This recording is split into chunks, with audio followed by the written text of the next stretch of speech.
जय हिंद। हिंदी अखबार विश्लेषण रिव्यू में आपका हार्दिक स्वागत है। आप YouTube पे देख रहे हैं फ्रेंड्स, niranjan_das.official पे। आज हिंदुस्तान अखबार से विश्लेषण शुरू किया जाए। शुक्रवार 21 अक्टूबर 2022, कार्तिक कृष्ण पक्ष Ekadashi, Vikram Samvat 2079, Purnia. Very very good morning everybody. Hindustan अखबार से कमेंट करके बताइए, कोई ज़रूरी नहीं है हिंदुस्तान अखबार से इसकी प्रारंभ किया जाए, जरूरी नहीं है, कोई भी अखबार से शुरू कर सकते हैं आप। अब हमें कमेंट करके बताइए, इससे डजेंट मैक डिफरेंस, इससे फर्क नहीं पड़ता है।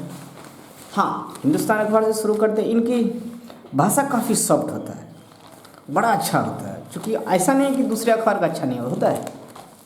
इनके कंटेंट थोड़ा सा इसलिए तो डिफ्रेंशिएशन 4 न्यूज़पेपर एनालिसिस रिव्यू हम लोग करते हैं, 4 अखबार का विश्लेषण होता है फ्रेंड्स। हिंदुस्तान, दैनिक जागरण, दैनिक भास्कर, प्रभात खबर, 4 अखबार का होता है। हिंदुस्तान से शुरू करने के पीछे कोई खास वजह नहीं है, ये एक्यूमुलेट थोड़ा बहुत कर कर के सारा न्यूज़ एक्यूमुलेट करके कहीं न कहीं, कहीं छोटा कहीं बड़ा डाल ही देता है। इसलिए मैं हमारी तरफ से, हमारी टीम की तरफ से सजेशन ये रहता है कि हिंदुस्तान अखबार से प्रारंभ किया, जिसमें कोई लॉजिक नहीं है। आप हमें कमेंट करके बताइए, जो भी अखबार बोलेंगे उससे शुरू करेंगे। दैनिक जागरण से शुरू करेंगे, प्रभात खबर से शुरू करेंगे, दैनिक भास्कर से शुरू करेंगे, doesn't matter, doesn't make difference, इससे फर्क बहुत ज़्यादा अंतर नहीं आता है।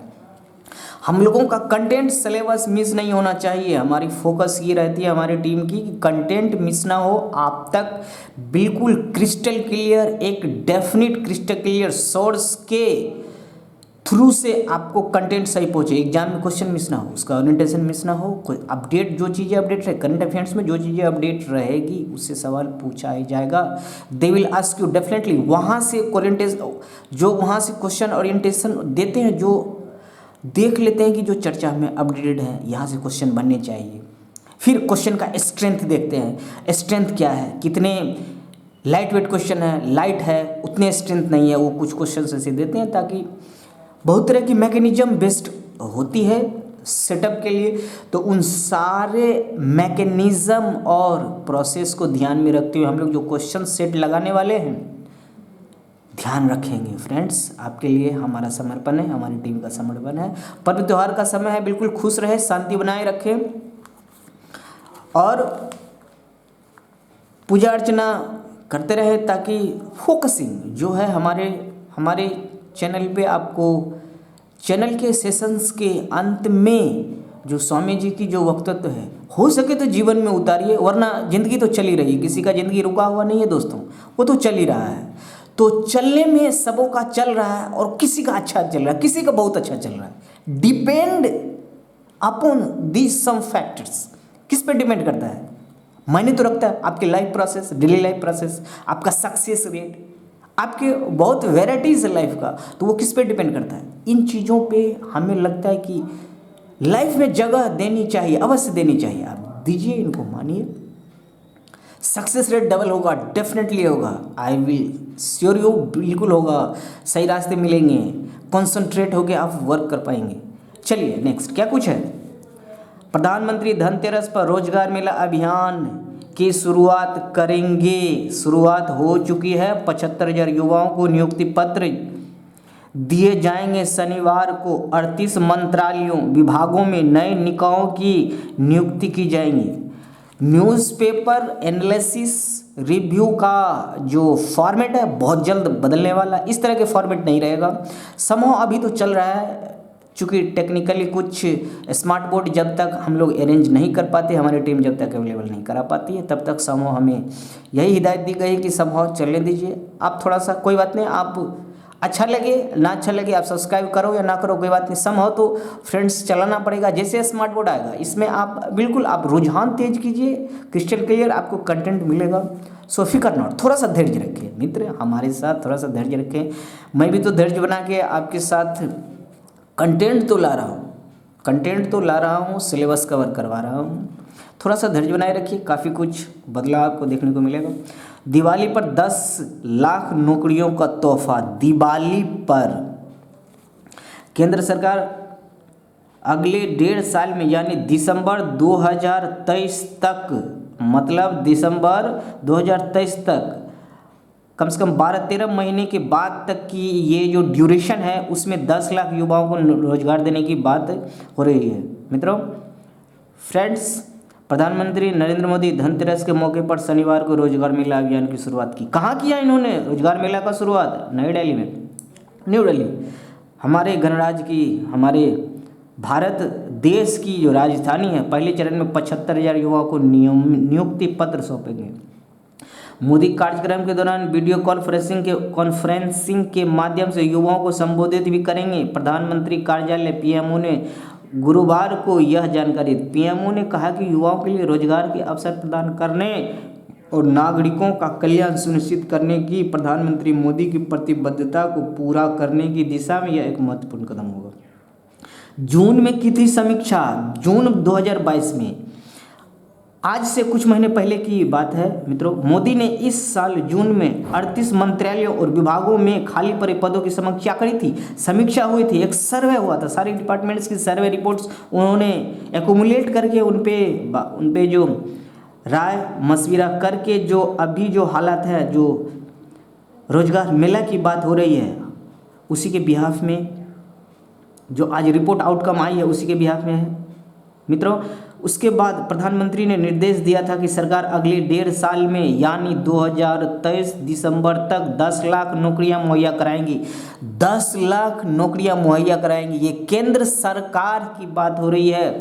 किस राज्य में किस तरह कितने सीट वैकेंसीज है, तो आप ऐसे ही किस राज्य से क्या कैंडिडेट, ये केंद्रीय सरकार की नौकरी है, मतलब सेंट्रल गवर्नमेंट की है।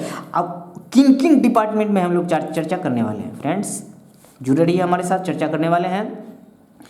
तभी से सभी मंत्रालय और विभाग स्वीकृत पदों के बरक्स मौजूदा नियुक्तियों को भरने की दिशा में काम कर रहे हैं। पीएमओ ने कहा कि ये नियुक्तियां मंत्रालय विभागों द्वारा खुद से और नियुक्त एजेंसियों के माध्यम से की जा रही है।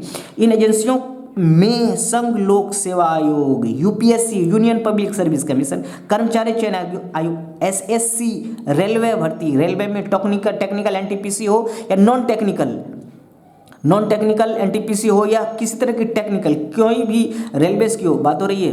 अभी 3 बोर्ड की ही बात हो रही है फ्रेंड्स। पीएमओ ने बताया कि तेज गति से नियुक्ति हो सके इसके लिए चयन प्रक्रियाओं को सरल बनाया गया है और तकनीकी रूप से सक्षम बनाया गया है।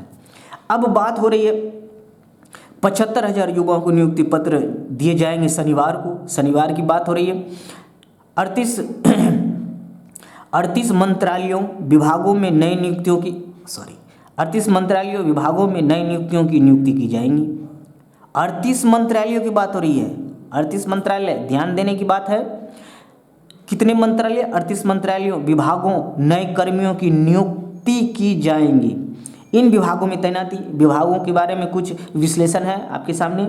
रक्षा मंत्रालय, रेल मंत्रालय, डाक विभाग, गृह मंत्रालय, श्रम और रोजगार मंत्रालय, केंद्रीय औद्योगिक सुरक्षा बल, केंद्रीय जांच ब्यूरो, सीमा सुरक्षा, बैंकिंग, आयकर विभाग और सशस्त्र बलों समेत कई अन्य विभागों और मंत्रालयों में देश भर से चयनित युवाओं को नौकरियां दी जाएंगी। इन पदों पर नियुक्ति होनी है। नवनियुक्त कर्मी विभिन्न स्तरों पर सरकार में शामिल होंगे। मसलन समूह ए, समूह बी राजपत्रित, ग्रुप बी की बात हो रही है। समूह बी, ग्रुप बी राजपत्रित, ग्रुप बी अराजपत्रित, ये दोनों में फर्क होता है फ्रेंड्स। राजपत्रित होते हैं कि अब समूह बी में जो आप राजपत्रित, किसी राज्य में जो स्थायी, तो आप उसका ट्रांसफर एक राज्य से दूसरे राज्य में नहीं होता है। और राजपत्रित मतलब एक राज्य से दूसरे राज्य में ट्रांसफर होता है ग्रुप बी में। तो राजपत्रित और राजपत्रित में फर्क, बेसिक फर्क यही होता है फ्रेंड्स। इसमें कुछ और भी प्रोविजंस हैं, हम लोग चर्चा करेंगे, आगे बढ़ेंगे। और समूह सी, इसके अलावा sub inspector, constable, LDC, steno, निजी सहायक और आयकर निरीक्षक के पदों पर नियुक्तियां की जाएंगी। कहाँ कितने पद खाली है, सर्वे रिपोर्ट क्या कहता है? अभी ग्रुप ए राजपत्रित वर्ग में 23,584, ग्रुप बी राजपत्रित वर्ग में 26,282, वहीं ग्रुप सी के अराजपत्रित वर्ग में 8,36,000 पद खाली हैं। फ्रेंड्स, ध्यान देने की बात है, यहाँ ग्रुप सी के अराजपत्रित वर्ग में 8,36,000 पद खाली हैं। अकेले रक्षा मंत्रालय में ग्रुप बी और राजपत्रित के 39,386 और ग्रुप सी के 2,14,000 पद खाली हैं। रेलवे में ग्रुप सी के 2,91,000 और गृह मंत्रालय में ग्रुप सी और राजपत्रित वर्ग के तहत 1,21,000 पद खाली हैं। ये पदों की जो वैकेंसी है, इसका मतलब है जून में जो सर्वे हुआ था उनसे हमारे प्रधानमंत्री को ये बायोडाटा तो मिल गया कि किस क्षेत्र में किस विभाग में कितने खाली हैं, चाहे राजपत्रित हो या अराजपत्रित हो, यूपीएससी संघ लोक सेवा आयोग से हो या स्टेट में हो। स्टेट से जैसे एसएससी स्टेट में भी उनका पद भरा जाता है। फिर रेलवेज हो, रेलवे सेंट्रल गवर्नमेंट की, यहाँ फोकसिंग सेंट्रल गवर्नमेंट की हो रही है, तो इन विभागों का जो विश्लेषण है आपके सामने है। फ्रेंड्स आगे, नवादा अंतर्राज्यीय साइबर अपराधी गिरोह का भंडाफोड़, 11 गिरफ्तार। क्या कुछ है? दूसरा जामतारा बन रहा नवादा। जामतारा, आप जामतारा क्राइम सुने होंगे, झारखंड के एक शहर है जामतारा। तो वहाँ से हम लोग विश्लेषण करें, 1.22 लाख नकद जब्त, 28 मोबाइल व 1 लैपटॉप भी बरामद हुई है। नवादा पुलिस ने साइबर अपराधियों के अंतर्राज्यीय गिरोह का खुलासा किया है। इंटेलिजेंस की सूचना पर बुधवार की देर रात वारिसलीगंज थाना क्षेत्र में अलग अलग जगहों पर छापेमारी की गई। इसमें गिरोह के सरगना समेत 11 को पकड़ा गया। इसके पास से साइबर धोखाधड़ी से अर्जित 1.22 लाख रुपये जब्त किए गए। 28 mobile, 3 ATM card, 5 SIM, 3 passbook, 2 chequebook, 2 registered नाम, पता व मोबाइल नंबर लिखा हुआ और 1 लैपटॉप भी बरामद किए गए। दूसरा जामतारा बन रहा था नवादा। बिहार प्रदेश की एक जिला आता है नवादा दोस्तों, जमुई। आप जब जमुई जाएंगे तो नवादा बगल में मिलेगा, गया, उसके बाद लखीसराय, इन दोनों से घिरा हुआ है नवादा। आसपास का जिला है, 3800 जिला में से एक जिला होता है। नवादा जिला दूसरा जामतारा बनता जा रहा है। जिले का पकरी बड़ावा पुलिस अनुमंडल हॉटस्पॉट, पकरी बड़ावा पुलिस अनुमंडल हॉटस्पॉट बना है, ध्यान देने की बात है। इसके अलावा वारिसलीगंज व काशीचक थाना क्षेत्र अपराधियों का हब माना जाता है। यहाँ के अपराधी साइबर फ्रॉड के मामले में शातिर हैं। महाराष्ट्र, तेलंगाना, पंजाब, हिमाचल, मध्य प्रदेश आदि राज्यों की पुलिस एक माह में कई बार जिले में दस्तक दे रही है और हर साल 50 से अधिक अपराधियों को गिरफ्तार कर ले जा रही है। तो नवादा की हालात ये है। इसका मतलब पुलिस प्रशासन, ऐसा नहीं है कि बिहार पुलिस प्रशासन को इनका मैसेज नहीं मिल रहा, डिकोड नहीं कर पा रहे क्या कुछ चल रहा, बिल्कुल मिल रहा है। लेकिन प्रशासन की जब तक मिली भगत ना हो, इस तरह की घटना बिल्कुल नहीं होनी है, क्योंकि प्रशासन के पास तो आप नहीं बच सकते हो फ्रेंड्स, अपने परिवार से बच सकते हो, फ्रेंड से बच सकते हो, आप अपने सेल फोन से नहीं बच सकते हो। इसमें जो डाटा है डिकोड करके आप कितने बार सांसें लेते हो पता किया जा सकता है। क्या क्या कर रहे हो आप, 24/7 की क्या एक्टिविटी आपका फ़ोन में आपका दर्ज है। आज यही तो टेक्नोलॉजी है, आप बच नहीं सकते हो। तो ये टेक्नोलॉजी चाहे तो आपके साथ कैसा रवैया रहेगा, ये टेक्नोलॉजी और ये पुलिस प्रशासन जो उनको मॉनिटर करती है बिल्कुल पता कर सकती है। ध्यान देने की बात है, ध्यान रखें इन चीज़ों का। मौका, CTET ऑनलाइन आवेदन 31 अक्टूबर से। Combined teacher eligibility test CTET होती है मित्रों। CBSE ने CTET के आवेदन करने की तिथि जारी कर दी है। इच्छुक अभ्यर्थी ऑनलाइन आवेदन 31 अक्टूबर से 11 नवंबर तक कर सकते हैं। ऑनलाइन आवेदन बोर्ड वेबसाइट http://ctete.nic.in पर होगी। शुल्क की भुगतान 25 नवंबर तक कर सकेंगे। शुल्क के तौर पर सामान्य और OBC अभ्यर्थियों को पेपर 1 और पेपर 2 के लिए 1000 रुपये देने होंगे। वहीं जो अभ्यर्थी दोनों पेपर के लिए आवेदन करेंगे उन्हें 1200 रुपये शुल्क देनी होगी। वहीं पेपर 1 या पेपर 2 के लिए SC ST और विकलांग छात्रों को 500 और दोनों पेपर के लिए 600 रुपये देने होंगे। जो फीमेल कैटेगरी और दिव्यांग लोग हैं उनके लिए कुछ रियायत की बात हुई है, ध्यान दीजिए। सहरसा, दुकान में सोए बुजुर्ग की गोली गलारेत हत्या हुई, क्राइम सीन। एक सनसनीखेज रिपोर्ट, बहुत सनसनीखेज फ्रेंड्स। ब्रिटेन की पीएम लीज ट्रस ने पद छोड़ा। महारानी द्वितीय अभी अभी गई, इस दुनिया को अलविदा हुई हैं, मतलब नहीं रही अब हमारे बीच मित्रों।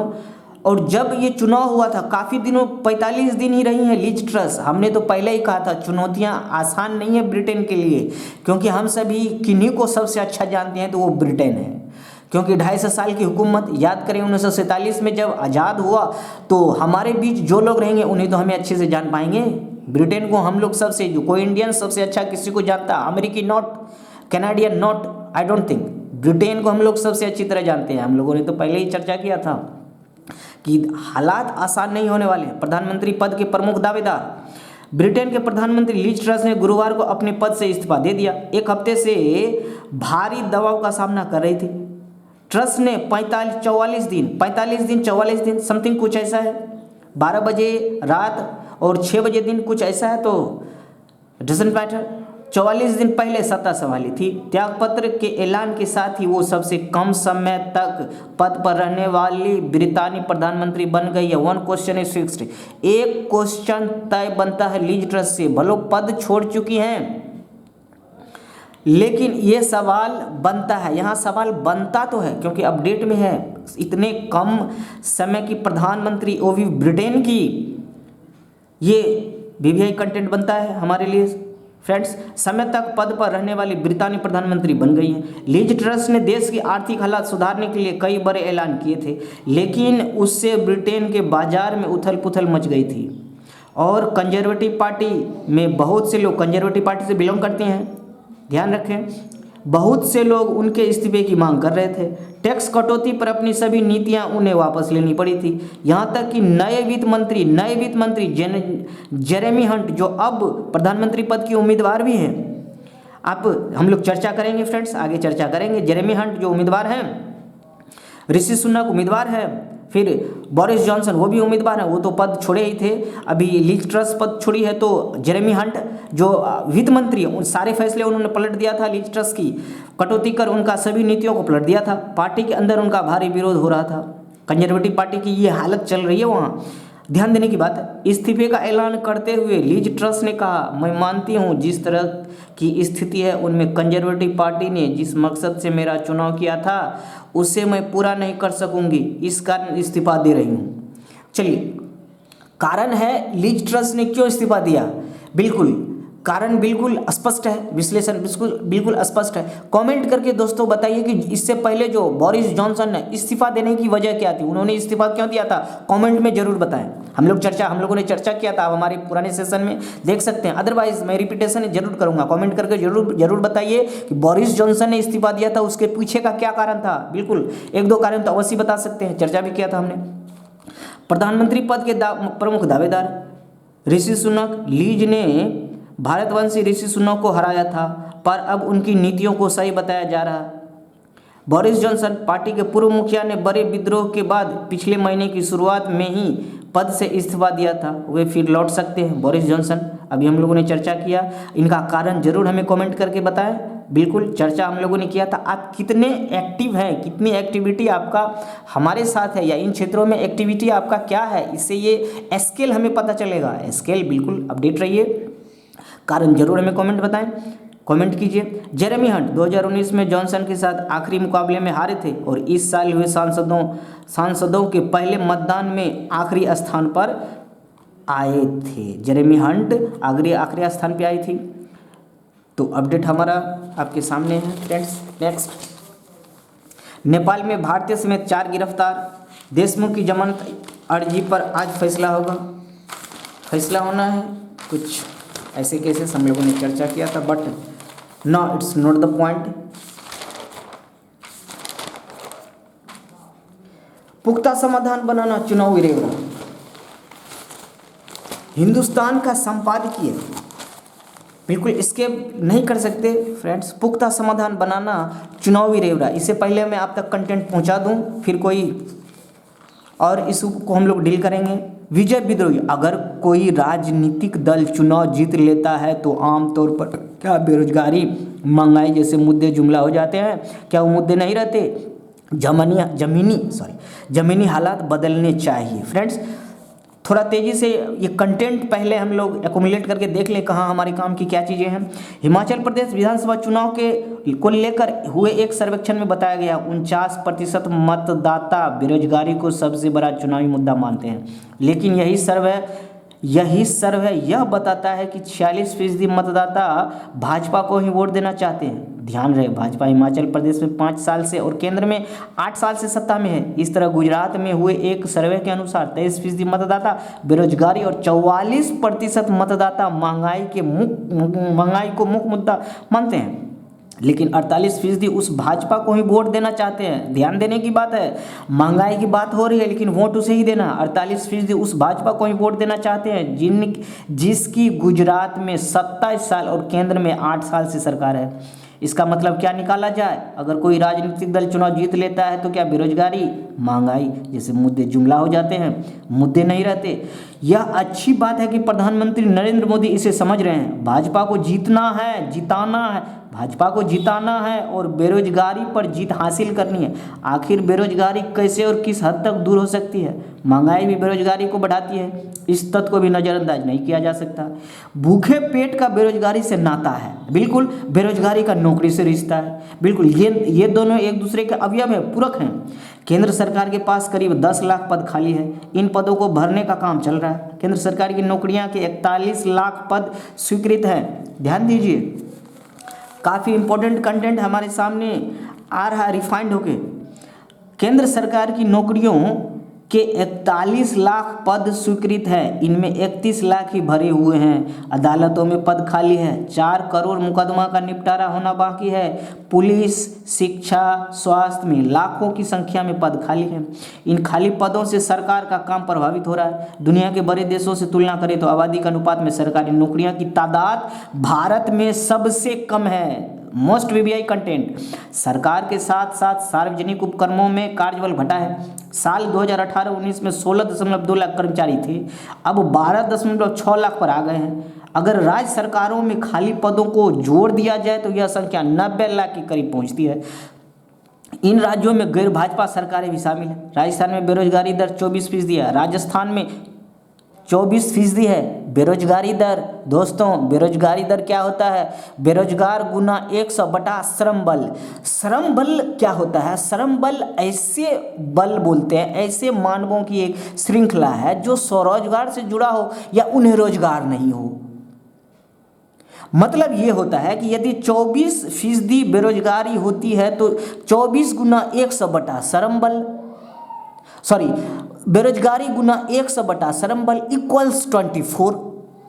इससे ये अंदाजा चल जाता है फ्रेंड्स, ये कुछ दिनों में सर्वे होती है तो जितनी अनुपात में श्रम बल की संख्या बढ़ती है उससे कई गुना अनुपात में बेरोजगारी बढ़ती है। बेरोजगारी का ये डाटा बताता है, क्योंकि मैथमेटिकल स्टैटिस्टिक्स में जाएंगे, जब न्यूमरेटर बढ़ता है 1 टाइम्स तो क्या आउटपुट आता है, डिनोमिनेटर बढ़ता है 1 टाइम्स तब क्या फ़र्क पड़ता है, इससे बहुत ज़्यादा मायने रखता है। तो ये अंदाजा इससे लगाया जा सकता है कि राजस्थान में 24% है, हरियाणा में 23%, झारखंड में 12% और बिहार में 11% है, जबकि राष्ट्रीय औसत 6.4% है। राष्ट्रीय औसत की बात हो रही है, 6.4% है।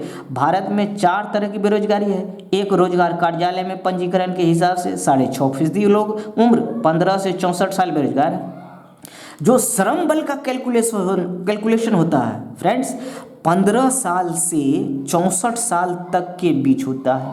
तो इसमें श्रम बल में कितने लोगों को स्वरोजगार है, कितने लोगों को बेरोजगार है, ये दोनों को अमाउंट को जब ऐड करेंगे तो वो दोनों मिला के श्रम बल का आउटपुट देता है। उस श्रम बल में जो बेरोजगार है वो न्यूमरेटर में जाता है, न्यूमरेटर इंटू 100 बाय श्रम बल डिनोमिनेटर में जाता है। तो क्या कुछ हो रहा है, इससे हमारा स्टैटिस्टिक्स डिपेंड करता है, बहुत ज़्यादा मायने रखता है। हम लोग आगे देखने वाले हैं। 15 से 64 साल बेरोजगार है, इसके अलावा अर्ध बेरोजगार है जिसका नाम दर्ज नहीं है। तीसरे नंबर पर कृषि क्षेत्र के बेरोजगार है, तीसरे क्षेत्र पे तीसरे क्षेत्र में कृषि क्षेत्र का बेरोजगारी है, जो खाली खेत में रोज सुबह से शाम तक ठाले बैठे रहते हैं। चौथे नंबर पर मनरेगा जैसी योजनाओं में मजदूरी कर जैसे तैसे पेट पाल रहे बेरोजगार हैं। सवाल उठता है कि बेरोजगारी किस तरह दूर की जा सकती है। सवाल उठता है कि बेरोजगारी किस तरह से दूर की जा सकती है।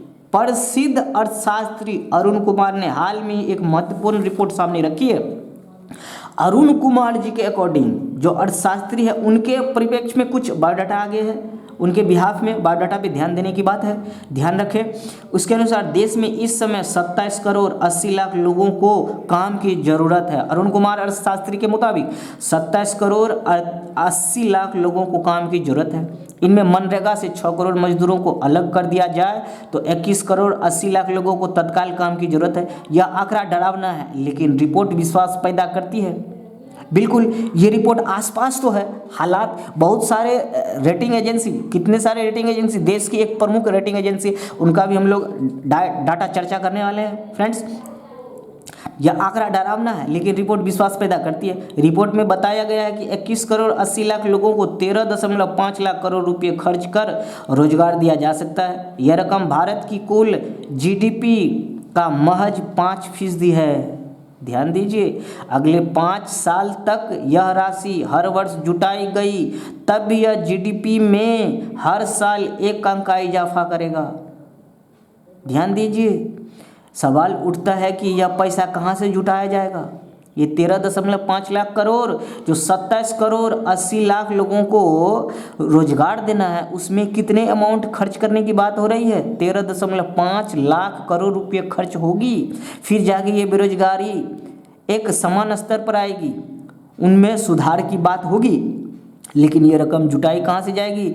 जीडीपी के बिहाफ में जो हम लोग कंपेयर करके देखें तब क्या हालात है, डाटा हमारे सामने है। सवाल उठता है कि यह पैसा कहाँ से जुटाया जाएगा और कहाँ से कैसे खपाया जाए। इस पर कहा गया है कि चूँकि भारत सरकार अगले अपने दम पर और इतने रोजगार नहीं दे सकती, लिहाजा प्राइवेट सेक्टर, निजी क्षेत्र, पब्लिक सेक्टर, सार्वजनिक क्षेत्र का सहारा लिया जा सकता है। आयकर जैसे प्रत्यक्ष करों में बढ़ोतरी और जीएसटी जैसे परोक्ष करों में कमी की जानी चाहिए। आयकर देखिए, प्रत्यक्ष कर वाले आयकर और जीएसटी जो परोक्ष कर वाले आयकर, कम से कम देश के उन फीसदी अमीरों पर तो ज़्यादा कर लगाया जा सकता है, लेकिन हालात इसके बिल्कुल उल्टा है। जब प्रत्यक्ष कर की बात होती है, जब प्रत्यक्ष कर का कितना प्रतिशत है हम लोग आगे चर्चा करने, जिनके पास देश की कुल संपत्ति का 5वां हिस्सा है, वैसे भी भारत की जीडीपी का 17% प्रत्यक्ष कर है। 17% फ्रेंड्स, 17% प्रत्यक्ष कर है, जबकि दुनिया के बहुत से विकसित और विकासशील देशों में यह राशि 40% है। होना क्या था, प्रत्यक्ष कर 17% है और जीएसटी कितना प्रतिशत है, 17% से ज़्यादा है। जरूर आप बायोडाटा बजट जब आप स्टडी करेंगे, बजट में फिस्कल ईयर बजट स्टडी करेंगे, उसमें कितना इनकम होता है, कितना एक्सपेंस, जो एक मोटा मोटे फिगर होता है, उसमें जीएसटी के परसेंट ज़्यादा है। लेकिन होना इसका उल्टा होना चाहिए था, लेकिन हो क्या रहा है, उसका रिवर्स। तो हालात बिल्कुल, बेरोजगारी की हालात तो बढ़ेंगी ही।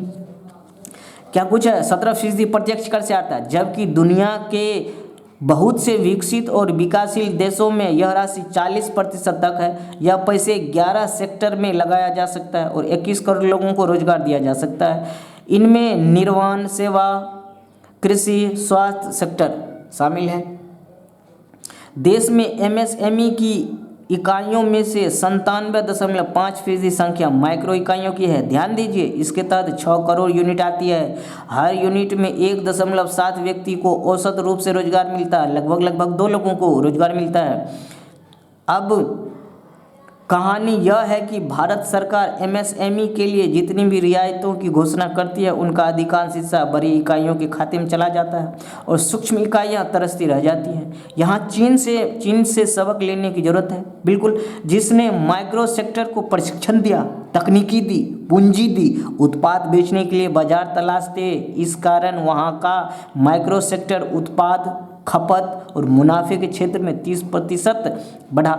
सरकार को सुझाया गया है कि उसे माइक्रो को स्मॉल मीडियम यूनिट से अलग कर देना चाहिए, सुझाव दिया गया है। ये अर्थशास्त्री अरुण कुमार जी के बिहाफ में जो डाटा है और सुझाव है उनके बिहाफ में है, माइक्रो का स्मॉल मीडियम यूनिट से अलग कर देना चाहिए।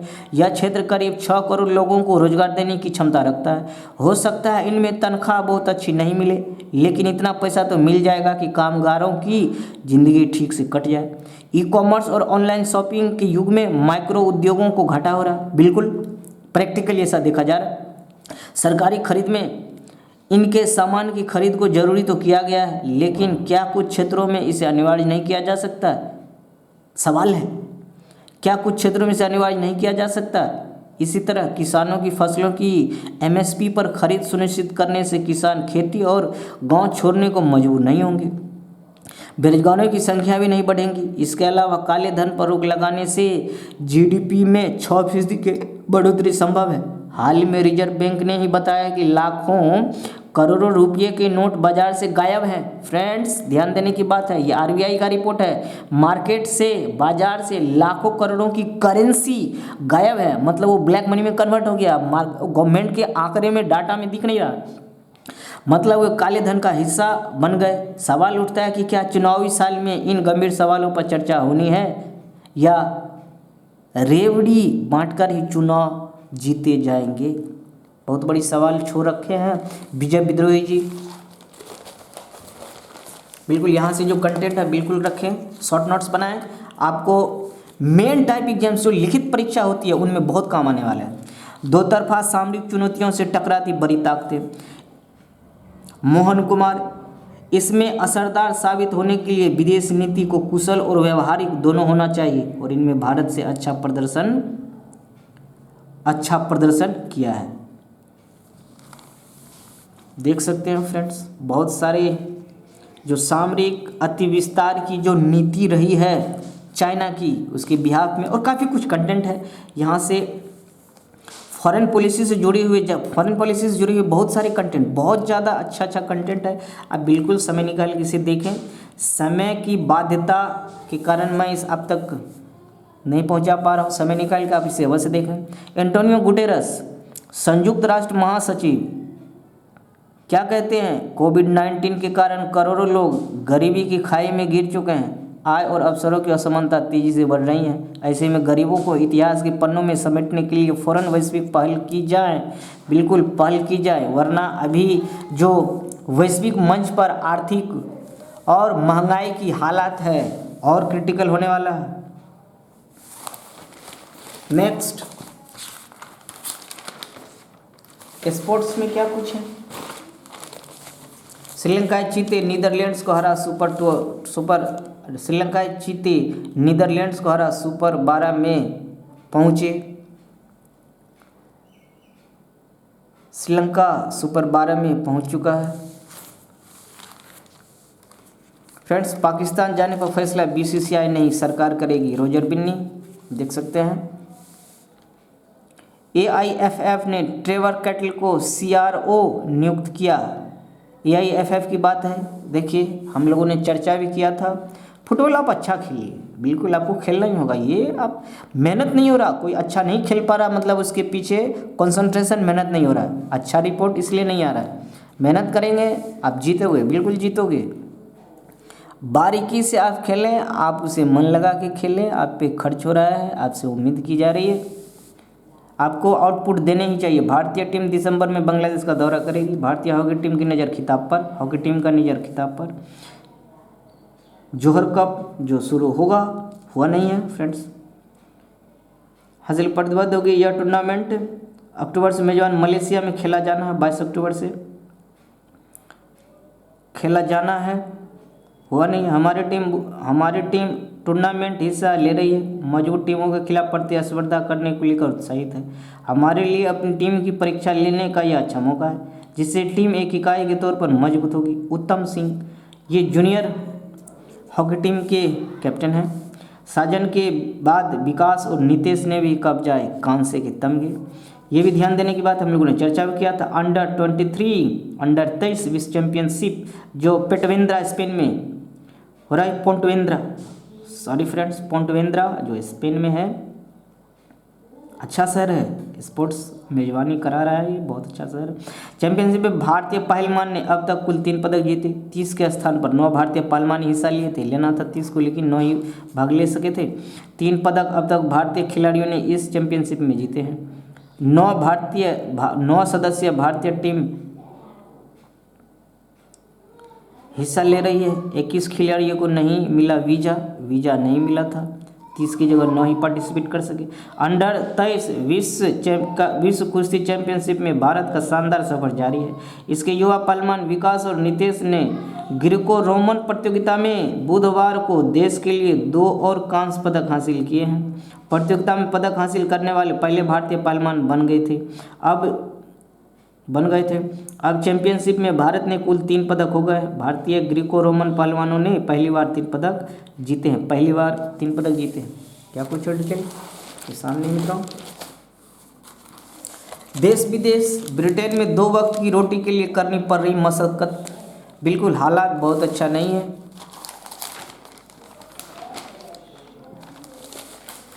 Next, good morning everybody. Session में जो कुछ सुधार होना है, टेक्निकली सुधार बिल्कुल उस ओर हम लोग अग्रसर है। हमारी टीम बिल्कुल फोकस्ड होकर वर्क कर रही है। CMIE ने जारी की सितंबर महीने की रिपोर्ट। सर्वाधिक बेरोजगारी राजस्थान में। बेरोजगारी की जहां तक बायोडाटा आपके सामने है, 23.8% सर्वाधिक बेरोजगारी राजस्थान में। हम लोगों ने अभी चर्चा भी किया था। हिंदुस्तान संपादकीय में 11.404% का बिहार 6ठे स्थान पर है। बिहार CMIE हर साल जारी करता है देश में बेरोजगारी दर की रिपोर्ट। नए आंकड़े से कई राज्यों में बेरोजगारी लगातार बनी स्थिर। देश में बेरोजगारी CMIE का रिपोर्ट है फ्रेंड्स। देश की इकलौती ऐसी एजेंसी है जो बेरोजगारी की रिपोर्ट साझा करती है। देश में बेरोजगारी दर पर काम करने वाली एकमात्र संस्था centre for monitoring Indian economy CMIE, centre for monitoring Indian economy CMIE संस्था का नाम जरूर ध्यान में रखें। अपने सितंबर माह की रिपोर्ट जारी कर दी है। इस रिपोर्ट के अनुसार बेरोजगारी दर में बिहार इस साल 6ठे स्थान पर। बिहार प्रदेश की हालत याद रखें। आसपास यूपी का क्या हालत है, झारखंड की क्या हालत है, वेस्ट बंगाल, ओडिशा का हालत आपके सामने है। CMIE ने जारी आंकड़ों के मुताबिक देश में सर्वाधिक बेरोजगारी राजस्थान में है, जहां 23.8% बेरोजगारी दर पाई गई है। जहां राजस्थान में वही बेरोजगारी में दूसरे स्थान पर जम्मू कश्मीर 23.2, तीसरे स्थान पर हरियाणा 22.9, चौथे स्थान पर त्रिपुरा 17%, झारखंड 5वें स्थान पर 12.2% के साथ। CMIE बेरोजगारी पर आंकड़े जारी करने वाला सबसे विश्वसनीय प्रतिष्ठान माना जाता है। बेरोजगारी दर के आकलन के लिए संस्था सरकारी सूत्रों से जानकारी जुटाता है। साथ साथ इनके साथ ताजे आंकड़े देश में एक बेरोजगारी को लेकर बहस छिड़ गई। साथ ही साथ ये सरकारी जुटाता है, साथ ही साथ इनका अपना सर्वे भी होता है। बेसिक आधार पे सर्वे भी कराती है। बिहार और झारखंड की स्थिति आसपास। उत्तर भारत में बिहार व झारखंड की स्थिति लगभग एक ही पाई गई है। बिहार 11.4% बेरोजगारी दर के साथ 6ठे स्थान पर है, जो इनका पड़ोसी राज्य झारखंड 12.2% है। बेरोजगारी दर के साथ 5वें स्थान पर है। 5वें स्थान, 6ठे स्थान याद रखें, ध्यान रखें। प्राकृतिक संपदा से भरपूर झारखंड की स्थिति बिहार से भी खराब पाई गई है और इसने एक नई राजनीतिक बहस छेड़ दी है। माना जाता है कि बिहार प्राकृतिक संसाधनों की कमी के बावजूद नए उद्योग और व्यापार के नए अवसर खोजने में सर्वाधिक कामयाब रहा है। बिल्कुल बेरोजगारी की जो बायोडाटा है ये बिल्कुल ध्यान रखिए। उस पर 10 लाख नौकरी, अभी रोजगार मेले की हम लोगों ने चर्चा भी किया था, तो अभी पहल हो रही है। जो सर्वे रिपोर्ट जून में सरकार को PMO में मिला था, उसके बिहाफ में CMIE का भी रिपोर्ट आपके सामने है। नेक्स्ट, सरकार कश्मीर में राजनीतिक उथल पुथल से बड़ी बेरोजगारी कश्मीर में क्यों बढ़ी है? इनका ऐसा नहीं है कि आप ये रिपोर्ट दें, इसमें बहुत सारी वेराइटीज, अब डिपेंड करता है कि आप किनको कितना जज भी करनी चाहिए। बिल्कुल जज भी करनी चाहिए। जज करना कोई बुरी बात नहीं है फ्रेंड्स। आपको जब कई वेराइटीज से आप क्रॉस चेक करेंगे तो जज करने में आपको जो है बायोडाटा जब डिफरेंसेस मिलेगी तो जज करने भी चाहिए, कोई गलत नहीं है। ये आप बिल्कुल क्रॉस चेक करें। टीम इंडिया का पाक दौरा गृह मंत्रालय तय करेगी। असम के 8 जिलों में बढ़ाया गया आसफा आफ्सा आफ्सपा बढ़ाया गया। असम सरकार ने गुरुवार को कहा कि कानून और व्यवस्था की स्थिति की समीक्षा करने के बाद उसने राज्य के 8 जिलों और एक उपमंडल में सशस्त्र बल विशेषाधिकार कानून 1958 का कानून है, सशस्त्र बल विशेषाधिकार कानून 1958 आफ्सपा को 6 महीने के लिए बढ़ा दिया गया है। गृह राजनीतिक विभाग ने अभी जो जब हम लोग चर्चा करेंगे सीबीएसई से संबद्ध स्कूलों में होगी बाल बाटिका, गुणवत्तापूर्ण शिक्षा सुनिश्चित करने पर ध्यान। बाल बाटिका में खेल खेल में पढ़ने पर ध्यान दिया गया है। इसका मकसद भाषा साक्षरता, गणितीय सोच और पर्यावरण जागरूकता से संबंधित मूलभूत दक्षताओं को विकसित करने के लिए बच्चों तक समान गुणवत्तापूर्ण शिक्षा की पहुँच सुनिश्चित करना है।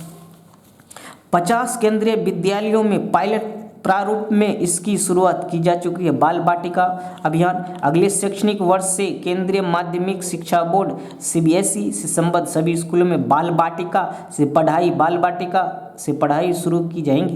केंद्रीय शिक्षा मंत्री धर्मेंद्र प्रधान, संसदीय क्षेत्र जरूर मेंशन करें। धर्मेंद्र प्रधान ने बच्चों के समग्र एवं सर्वांगीण विकास के लिए बुनियादी शिक्षा के महत्व को रेखांकित करते हुए गुरुवार को यह बात कही।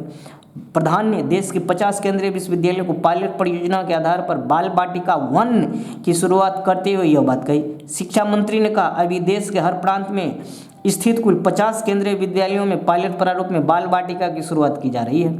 अगले शैक्षणिक सत्र से सीबीएसई से संबद्ध सभी स्कूलों में बाल बाटिका की शुरुआत की जाएंगी। हम राज्य सरकारों के साथ चर्चा करके उनके स्कूलों में बाल बाटिका प्रारंभ करेंगे। बिल्कुल अच्छी पहल है। देखिए, शिक्षा को आप गुणवत्तापूर्ण और रुचिपूर्ण बनाना बहुत जरूरी है। शिक्षा में आप स्कूलिंग में आप स्पोर्ट्स को ऐड कीजिए, उन्हें भी रुचिपूर्ण बनाएं। अपना बिजनेस, उपभोक्ता मामले के मंत्रालय देश में खाद्य पदार्थ की भरपूर भंडार। दावा, त्योहार के सीजन में नहीं बढ़ेंगे दाल और प्याज के दाम। आप देख सकते हैं जो दाम की बढ़ोतरी हुई है। 43 लाख टन दालों का बफर स्टॉक होता है ऐसे स्टॉक जो रख दिया गया है खपत मार्केट से अलग। 8 रुपये कम बाजार भाव से 88,000 टन दालें दी। 2.5 लाख टन प्याज का बफर स्टॉक मौजूद है। प्याज भंडार के लिए नई तकनीक पर विचार। टमाटर के दाम में स्थानीय वजहों से बदलाव संभव है। सस्ते इस्पात से घट सकती है कार मकान की कीमतें। घरेलू बाजार में पिछले महीने के दौरान इस्पात की कीमतें करीब 40% गिरकर 57,000 रुपये प्रति टन पर आ गई। इससे रियल एस्टेट, बुनियादी ढांचा तथा निर्माण, वाहन, उपभोक्ता वस्तुओं की कीमतों में कमी देखने को मिल सकती है।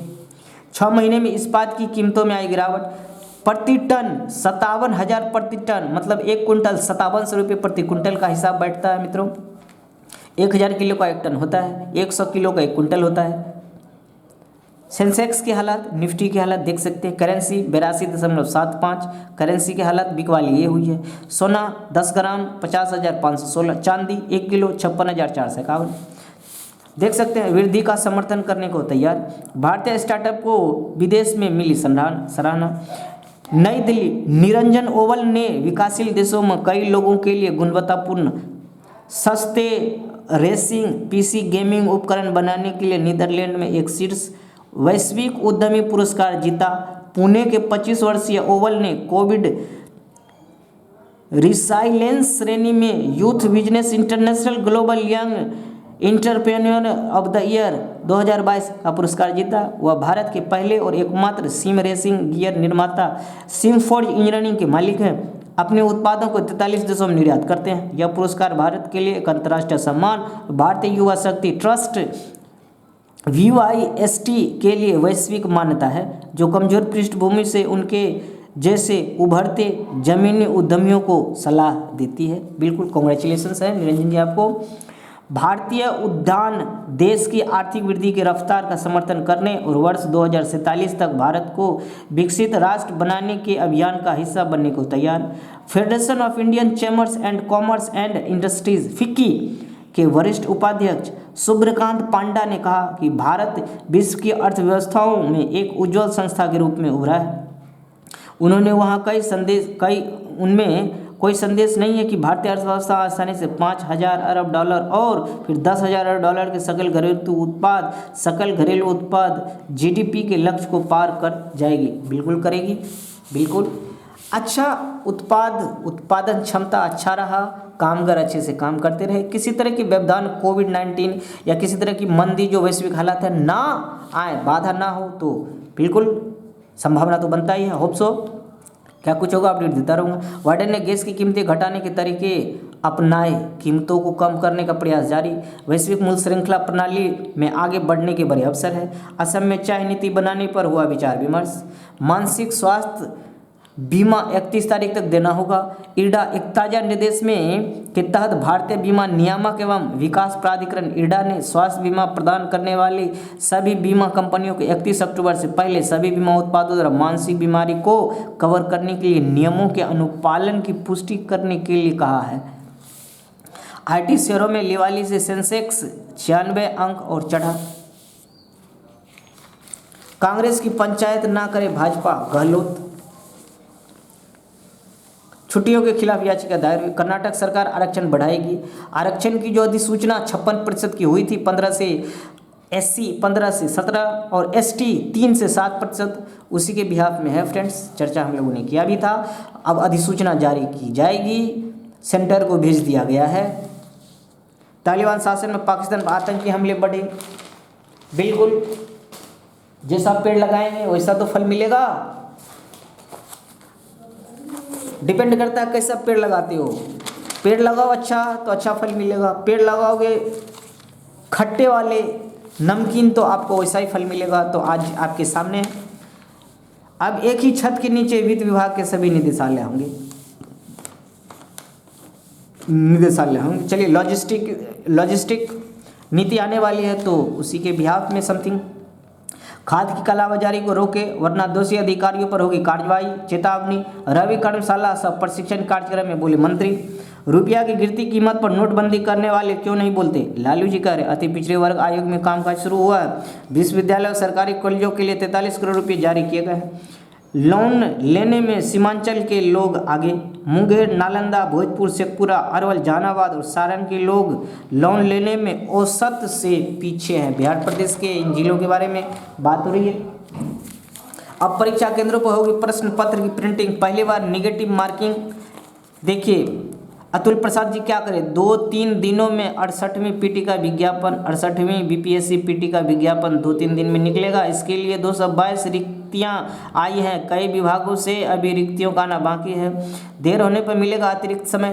परीक्षा देने की भाषा में कर सकेंगे बदलाव। कठिन व सरल 2 श्रेणियों में प्रश्न आना है, कठिन और सरल।